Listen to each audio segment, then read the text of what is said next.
రైతు మహాసోదరులకు వందనాలండి. మీరు చూస్తూ ఉన్నారు మారుతి రైతు నేస్తం. నేను మీ హుసేన్ నాయక్. సో ఈరోజు కనుక చూసుకున్నట్లయితే మనము మన యొక్క పత్తి తోటలో అయితే ఉండడం అయితే జరిగింది.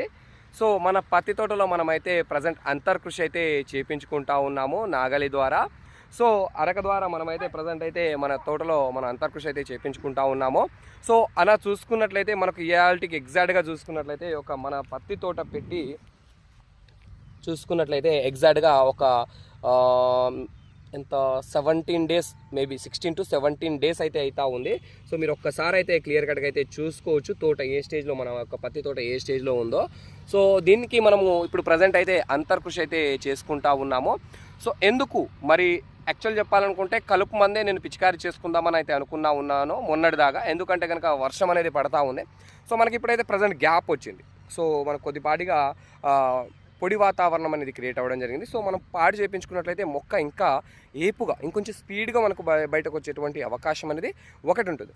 అండ్ అదేవిధంగా చూసుకున్నట్లయితే మ్యాక్సిమం కూడా మనం గతంలో కనుక చూసుకున్నట్లయితే అంతర్కృషి పద్ధతిని మనం ఎక్కువగా పాటించేటోళ్ళం. ఈ మధ్యన మనకు కలుపు మందులు వచ్చేసరికి ప్రతి ఒక్కరం కూడా కలుపు మందు పైన పడతా ఉన్నాము. అదేవిధంగా కొద్దిపాటిగా పెట్టుబడి భారం కూడా తగ్గుతుందని ప్రతి ఒక్కరి యొక్క ఒపీనియన్. సరే, అది వాస్తవమే. ఎందుకంటే ప్రజెంట్ ఉన్నటువంటి రేట్లకు మనం పెట్టేటువంటి పెట్టుబడులను కూడా మనం వీలైనంత వరకు తగ్గించుకునేటువంటి ప్రయత్నం అయితే చేసుకోవాలి. కానీ ప్రజెంట్ ఇక్కడ చూసుకున్నట్లయితే మనకు మొక్క ఇంకొంచెం, మనం యాక్చువల్ చెప్పాలంటే ఇంకా చాలా వెనకకున్నాం. మన కర్నూలు ఏరియాలో కావచ్చు, మనకు ఏపీ, మన ఫార్మర్స్ ఉన్నటువంటి చాలామంది ఇంకా ఆల్రెడీ నేను ఫస్ట్ స్ప్రేయింగ్, సెకండ్ స్ప్రేయింగ్ కూడా వాళ్ళకి పంపిస్తూ ఉన్నాను. సో ఇక్కడ మనం ఇంకా స్ప్రేయింగ్స్ అనేది చేయలేదు. ఫస్ట్ సెకండ్ స్ప్రేయింగ్ చేసేటువంటి సమయం కూడా ఇంకా ఇక్కడ రాలేదు. కానీ అక్కడ పంపిస్తూ ఉన్నాము. ఆల్రెడీ మనకు 40 నుంచి 45 రోజుల దశకు కూడా మనకు పత్తి తోటలను చేరుకోవడం జరిగింది. మనం 2వ డోసు మన విశ్వ కూడా మనం ఆల్రెడీ కూడా పంపించాము కొంతమందికి. సో ఇక్కడ మనం చూసుకున్నట్లయితే ఏపీ, మన తెలంగాణలో కనుక చూసుకున్నట్లయితే ప్రజెంట్ అయితే ఎవరిది కూడా లేదు. ఇప్పుడే 20 రోజులు, 21 రోజులు, లేదా ఒక 10 రోజులు, ఇప్పుడే 1-2 రోజులు, ఇంకా మొలకెత్తను కూడా మొలకెత్తలే కొందరిదైతే. ఆ విధంగా అయితే ఉంది. సో కాబట్టి ఇంకొంచెం మనం స్పీడ్గా ముందుకు రావాలి. మీకు దగ్గరగా నేను రీచ్ అవ్వాలంటే మన కలుపు మందు స్ప్రే చేసుకున్న ఒక 5 రోజులు మనకు తోట అనేది స్టక్ అయినట్టు అనిపిస్తూ ఉంటుంది. సో వాస్తవానికి స్టక్ ఏం కాదు, కానీ కొద్దిపాటి మనకు అనిపిస్తూ ఉంటుంది. ఆ విధంగా ఒక 5 డేస్ గ్యాప్ అనేది వేరే క్రియేట్ అయితే అవుతుంది. సో ఆ క్రియేట్ అవ్వకుండా ఉండాలని చెప్పేసి మనం అంతర్కృషి ద్వారా, నాగల ద్వారా అరక తోలించుకున్నాము. సో మనమైతే అంచు పద్ధతి, ఎటు చూసుకున్న సాలు ఉంటుంది, ఇటు చూసుకున్న సాలు ఉంటుంది, అండ్ ఇటు చూసుకున్న సాలు ఉంటుంది. సో దీనికి మనకు సాలిరువాలు 2 కూడా మనం తోలించుకున్నట్లయితే మ్యాక్సిమం కూడా కలుపు పూర్తిగా కూడా సమర్థవంతంగా నివారణ అయితే జరుగుతుంది. అదేవిధంగా కింది దఫా ఎరువు, సో ఎంత కృషి చేసుకుంటున్నానో దీంట్లో కింది దఫా ఎరువు ఏం వాడుకోవాలి. సో కింది దఫా ఎరువు కనుక చూసుకున్నట్లయితే మ్యాక్సిమం మీకు కనుక దొరికినట్లయితే ఈ యొక్క డిఏపిని మీరు వేసుకునేటువంటి ప్రయత్నం చేయండి. మొదటి దఫా ఎరువుల్లో ఖచ్చితంగా కూడా డిఏపి వేసుకునేటువంటి ప్రయత్నం చేయండి. ఒక డిఏపి వచ్చేసి ఒక ఎకరాంగాను ఒక 25 నుంచి 30 కేజీలు సరిపోతుందండి. ఫస్ట్ డోస్లో ఒక 25 నుంచి 30 కేజీలు వచ్చేసి ఎకరాకు గాను. దాంతోపాటు కుదిరితే మీకు ఒక యూరియా ఒక 10 కేజీలు దాంట్లో యాడ్ చేసుకునేటువంటి ప్రయత్నం అంతే చేసుకోండి. ఈ కాంబినేషన్లో కనుక మీరు మొదటి దఫా ఎరువు కనుక మీ తోటకి అందించుకున్నట్లయితే ఖచ్చితంగా కూడా మీ తోట అనేది, ఇంకా మీ పత్తి తోట ఏదైతే ఉందో ఇంకా వేపుగా వచ్చేటువంటి అవకాశం ఉంటుంది. అదేవిధంగా బలంగా వచ్చేటువంటి అవకాశం అయితే ఖచ్చితంగా ఉంటుంది. నాకైతే డిఏపి దొరకలేదు.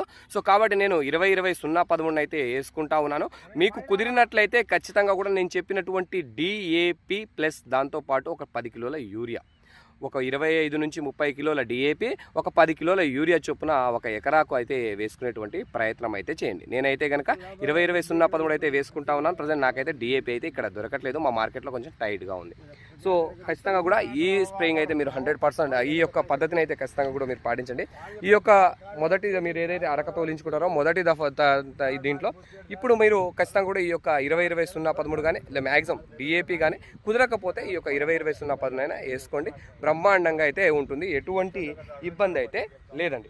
సో మీకు చెప్పాను, ఒకవేళ మీకు అరక తోలించుకునేటువంటి పరిస్థితి లేదు, వాతావరణం కుదరపడలేదు, పొడి వాతావరణం అనేది మీకు అందుబాటులో లేదు, లేదా అంత ఖర్చు పెట్టి చేయించలేము అనుకున్నట్లయితే కనుక ఖచ్చితంగా కూడాను మీరు 100% నేను చెప్పినటువంటి హిట్వీడ్ అండ్ ఎజిల్ ఈ రెండింటి కాంబినేషన్లో ఖచ్చితంగా కొట్టుకోవచ్చండి. సో ఇదండి. ఇంకా మీకు ఫర్దర్గా రెగ్యులర్గా మీ ముందుకైతే వస్తూ ఉంటాను. గతంలో జరిగినటువంటి గ్యాప్ మళ్ళీ మీకు ముందుకైతే రాదు. వీలైనంత వరకు మీకు పూర్తి పద్ధతులు మీకు కూడా తెలిపేటువంటి ప్రయత్నం అయితే చేస్తాను. అదేవిధంగా నారుమడిలో, మిరప నారుమడిలో ఎటువంటి జాగ్రత్తలు తీసుకోవాలి, ఎటువంటి మెలకువలు తీసుకోవాలి అన్న అంశం గురించి కూడా మీకు తెలుపుతూ ఉంటాను. సో కాబట్టి మిస్ అవ్వకుండా మన ఛానల్ని కొత్తగా చూస్తున్నటువంటి రైతు మాసాలు ఎవరన్నట్లయితే ఖచ్చితంగా షేర్ చేసేటువంటి ప్రయత్నం చేయండి, ఒక లైక్ చేసేటువంటి ప్రయత్నం చేయండి అండ్ సబ్స్క్రైబ్ చేసుకోండి. సో ప్రతి ఒక్క రైతు మాసాలకు నా యొక్క పేరున ధన్యవాదాలండి. Thank you for watching.